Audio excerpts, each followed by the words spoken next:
আমার ভাইয়েরা আমার, হিংসা এমন একটা খারাপ জিনিস, ষড়যন্ত্র এমন একটা খারাপ জিনিস যার ব্যাপারে আল্লাহ তাবারক ওয়া তাআলা পবিত্র কোরআনে বলেছেন ওয়া মিন শাররি হাসিদিন ইযা হাসাদ। এই সূরা নাস এবং সূরা ফালাকের মধ্যে 11টি আয়াত আছে। আল্লাহ সুবহানাহু ওয়া তাআলা বিশ্ব নবীকে 11টা জিনিস থেকে পানাহ চাইতে বলেছেন। তার মধ্য থেকে এটাও একটা, হে আল্লাহ তুমি আমাকে হিংসুকের হিংসা থেকে পরিত্রাণ দাও। একজন হিংসুক ছিল, একটা লোক ছিল খুব ভালো, 5 ওয়াক্ত নামাজ পড়তো, দোয়া করতো, আল্লাহর ইবাদত করতো, কিন্তু তার বউটা ছিল খুব খারাপ। এই বউদের কারণে আজ অনেকের সংসার ভেঙে যায়, যায় কি যায় না? বউদের কারণে অনেক সুখের সংসার খারাপ হয়ে যায়। তো ওই লোকটাকে তার বউ বলছে, আগো তুমি সব সময় নামাজ পড়ো, রোজা করো, মাথায় টুপি দিয়ে বেড়াও, আর আমাদের গরুর দুধ হয় না, আর ওদের গরুটা দেখছো 11 কেজি করে দুধ হচ্ছে, নামাজ পড়ে না, রোজা করে না, ওদের গাভীর 11 কেজি দুধ আর তোমার গাভীর 5 কেজি দুধ। তো বউ স্বামী বলছে কি করব কি করব, ওদের দুধ আল্লাহই দিচ্ছে, দুধ বেশি হচ্ছে, যত্ন করছে, দুধ বেশি হচ্ছে, আমরা যত্ন করি না, কম হচ্ছে। বলছে তুমি একটা কাজ করো। বলছে কি? বলছে আজকে মসজিদে যাও, মসজিদে গিয়ে দোয়া করো আল্লাহর কাছে ওদের গরুটা যেন মরে যায়। স্বামী বলছে পাগলা না কি রে ভাই, হাফ পাগল না ফুল পাগল তুই? ও আমার কোন অন্যায় করেনি, কোনো ক্ষতি করেনি, আর ওদের গরুটা মরে যাওয়ার দোয়া করবো? বলছে হ্যাঁ দোয়া করো যেন গরুটা মরে যায়।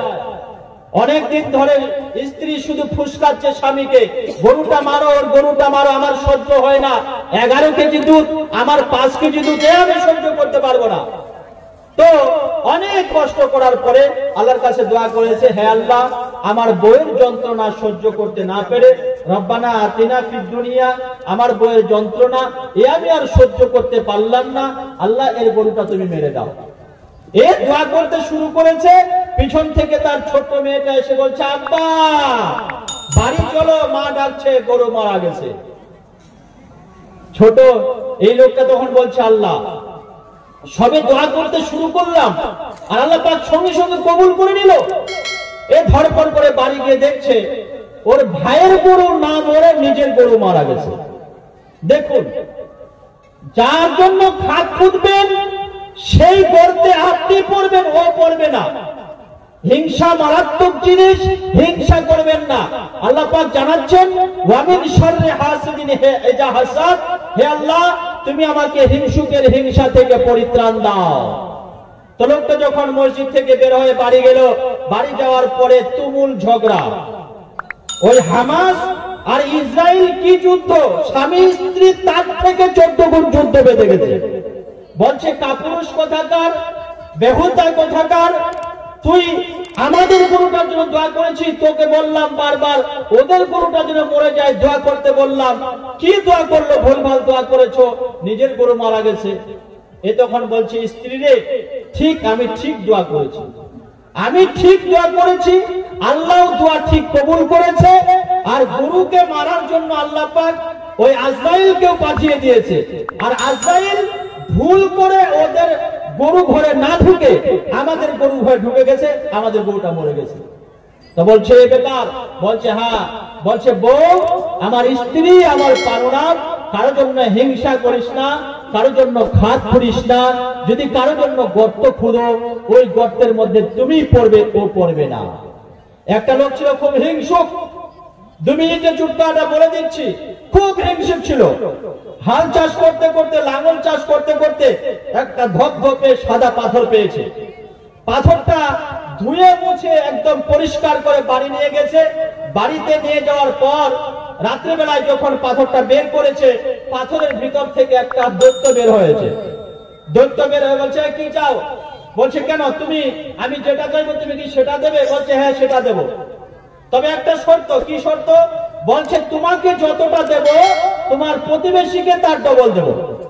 এই হিংসুক লোকটা বলছে হায় হায়, এটাই তো আমার যন্ত্রণা, প্রতিবেশী ভালো খাক এটা তো আমি চাই না, আমি সবসময় চাই আমার প্রতিবেশী যেন না খেয়ে থাকুক আর আমি ভালো খাই, আমি এটা চাই।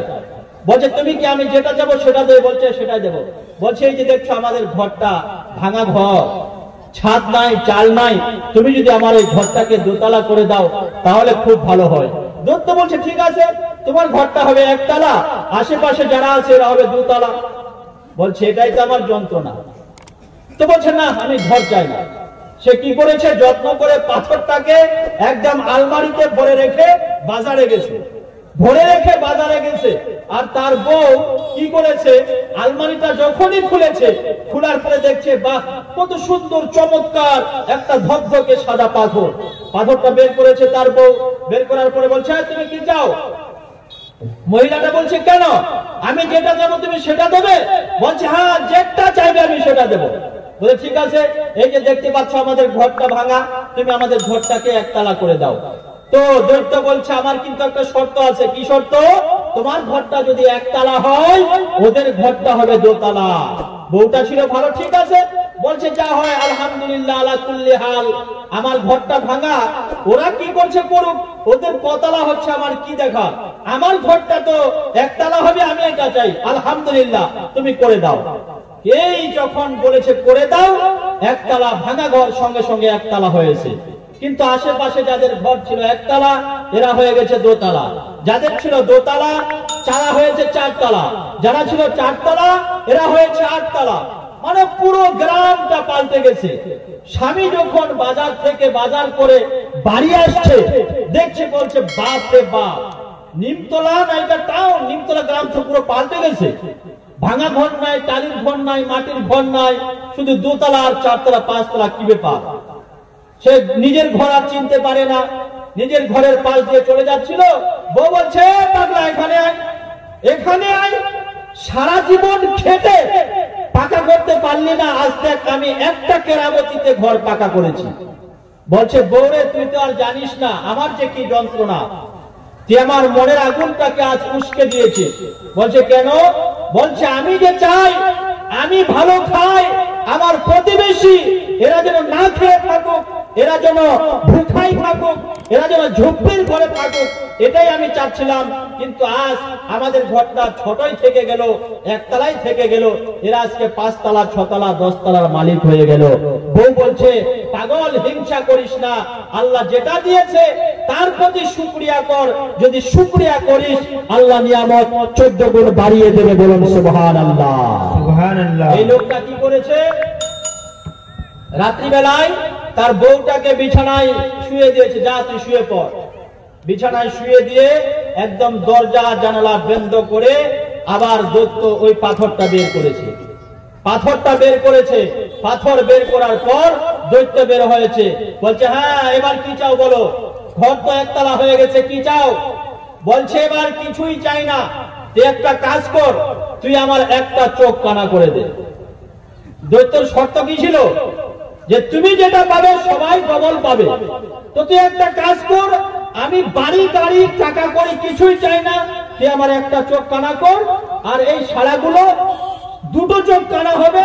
আমি দেখতে চাই পুরো গ্রামটা অন্ধ আর কানা হয়ে থাকুক, এটা আমি দেখতে চাই, আমার একটা চোখ কানা করে দে। তো এই হলো হিংসুক। আল্লাহ তাবারক ওয়া তাআলা হিংসা করতে নিষেধ করেছেন। সূরা নাস, সূরা ফালাক করে দেখবেন, তার তাফসীর করে দেখবেন, দুটো সূরার মধ্যে 11টি আয়াত আছে। 11টি জিনিসের ব্যাপারে আল্লাহ পাক পরিত্রাণ চাইতে বলেছেন। তার মধ্য থেকে একটা হলো হিংসা। আল্লাহ পাক হিংসা থেকে আমাদেরকে পরিত্রাণ দান করুন, বলো আল্লাহুম্মা আমিন।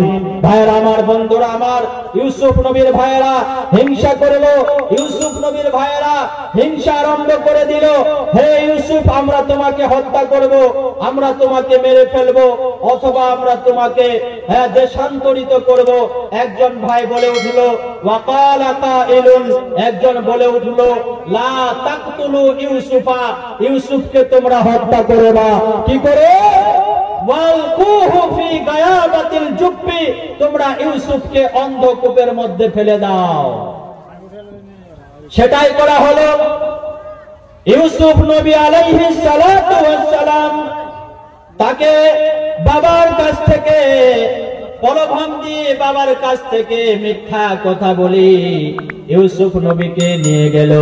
নিয়ে যাওয়ার পরে ইউসুফ নবীকে রাস্তায় নিয়ে যেতে যেতে কেউ ঘুষি মারে রে, কেউ তার মাথায় টালা মারে রে, কেউ তার গালে চর মারে রে।